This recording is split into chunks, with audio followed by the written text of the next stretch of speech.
అమ్మా ధర్మం చేయండి అమ్మా, అమ్మా ధర్మం చేయండి అమ్మా. ఇక బటయ్యా. నాకు అన్నం వద్దమ్మా. మరి కూర కావాలన్నా అయ్యా? నాకు అన్నం కూర ఏదొద్దమ్మా, నైట్ అయ్యగారు తాగిసి పెట్టిన మందు ఉంటే ఇంత పోయమ్మా. పిచ్చగానికి మందు కావాలన్నా? ఏందయ్యా ఏం మాట్లాడుతున్నావు? ఇది ఇల్లు అనుకున్నావా ఇన్స్ అనుకున్నావా? వచ్చి అన్నం పడుకొని పోవాలి కానీ మందు అడుగుతున్నావు.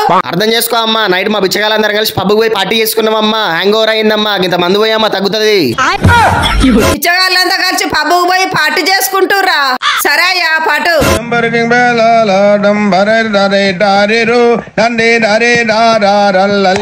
చాలా థ్యాంక్స్ అమ్మా, హ్యాంగ్ ఓవర్ అంతా దిగింది.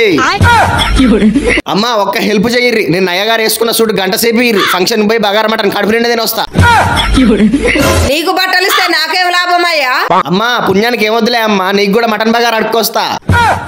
బగారా మటన్ తెస్తానంటుండగా ఇద్దాంలే. సరే అయ్యా ఓకే. అవును గానీ నీ కాలు చేతులు మంచిగానే ఉన్నాయిగా, పని చేసుకొని బతకొచ్చుగా, అడక తింటున్నావేంది? బిచ్చగాళ్ళకి ఏం కరుస్తుందమ్మా, అన్నం కూరలు పుణ్యానికే దొరుకుతున్నాయి. మీ అసంటోళ్ళు మందు పోసి బట్టలు కూడా ఇస్తుర్రు. అందుకే నా జాబులు చేసేటోళ్ళ కంటే బిచ్చగాళ్ళే ఎక్కువ అవుతుర్రు.